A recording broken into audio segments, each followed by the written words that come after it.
المقابله البارحه بين الوداد البيضاوي والجيش الملكي، المقابله اللي كانت ملعوبه على من سيمثل الكره الوطنيه المغربيه الموسم المقبل في دوري الابطال، الجيش الملكي ام الوداد البيضاوي. المقابله اللي عرفت انتصار الفريق الاحمر بجوج الواحد على الجيش الملكي. المقابله اللي تلعبات في مركب محمد الخامس، وشفنا اول تيفو في هذا المركب هذا من بعد الاصلاح ديالو واعاده الهيكله ديالو. المقابله اللي كانت واعره وفات بلا واحد ديالها، مقابله اللي كانت فيها متعه، فيها كره، كان فيها اهازيج جماهير اللي جات تحتفل بالفريق ديالها. وايضا شفنا اسوء من ذلك، وهي الشغب اللي وقع في المقابله ديال البارح من بين الجيش الملكي والوداد، من بين طرفين المقابله، الجمهور ديال الوداد والجمهور ديال الجيش الملكي. وهذا الشيء هذا الذي يحز في الناس وكيخلينا اننا شويه نهضروا على العقليه ديال الجمهور المغربي، العقليه المريضه، العقليه اللي شابعه عنف وباغيه انها تخرج، انها تفرغ الكبت الاجتماعي على الطرف الاخر، على الممتلكات ديال الناس الاخرى، على الجماهير البريئه. شفنا البارح مشادات من بين الجماهير وضرب وجرح وتكسير السيارات وايضا تخريب الممتلكات العامه. وهذا الشيء هذا كيبقى فيك بزاف ملي كتشوف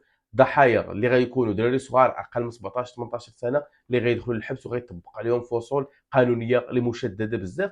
ممكن نشوفوا 10 سنين و15 سنه للدراري اللي اقل من 17 و 18 سنه. وهذا الشيء هذا اللي كيبقى فيك ملي كتشوف الاباء والاولياء ديالهم كيتجاراو في المحاكم وكيبكيو وكيشكيو وكيقول لك الابناء ديالنا مظلومين، لكن الابناء ديالهم مشاو فعلا وقاموا بارتكاب مجازر في حق جماهير اخرى وحق ناس اخرى، وانهم هرسوا الممتلكات ديال الغير وتعدوا على الناس اللي ابرياء وتعدوا على الجماهير. كنهضر انا على الجمهور ديال الوداد والجيش الملكي وماشي غير هما بوحدهم.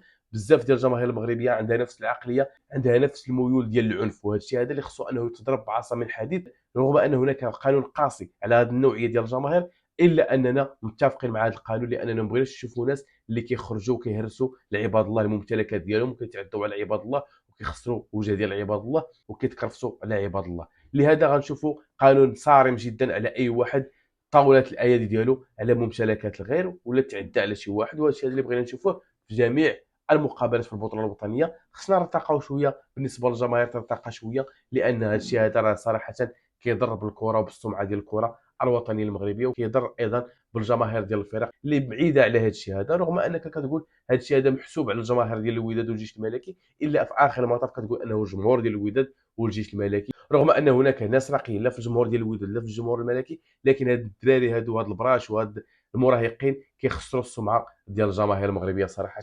وكونوا اكيدين ان هناك واحد القرار جاي ويطبخ على نار هادئه، هي الحل ديال الالتراس. غادي نشوفوا ان لي الترا كامله غادي تحل في المغرب، ما بقيناش غنشوفوا البيشان ديال الالتراس في المغرب. وهذا الشيء هذا عقلوا عليها وقلتها لكم انا، فوا غيقرب كاس العالم غنشوفوا ان هناك قرار من الداخليه المغربيه باش انه يتحل جميع الالتراس في المغرب. ما بقيناش غنشوفوا التراس حتى ان ممكن ان يفوت كاس العالم عاد، ممكن ان تعطى الصلاحيه لهاد الناس هادو انهم يرجعوا. لان ملي كتشوف هذا الشيء هذا اللي كيوقع من مجازر ومن اعتداءات، راه كلها كتحسب على الالتراس، رغم ان الالتراس ما عندهاش علاقه، وكتقول لك ان هادو محسوبين على الجمهور وهادو باقي صغار وما كينتميوش لينا. الا في اخر المطاف اي حاجه وقعت الا انها كترجع للالترا كانها هي السبب. وهذا الشيء صراحه غير صحيح وغير صائب، لكن ما عندنا ما نديرو. في اخر المطاف هاد الناس هادو محسوبين على الجمهور، والالترا تقريبا هي المكون الوحيد القانوني اللي ممكن انك تعاقبه الا داروا هاد الجماهير شي حاجه اللي خايبه بزاف. الالتراس عارفين ان بعيد على هذا الشيء، الالتراس كتعطيك متعه، كتعطيك تيفوات، كتعطيك ركاجات،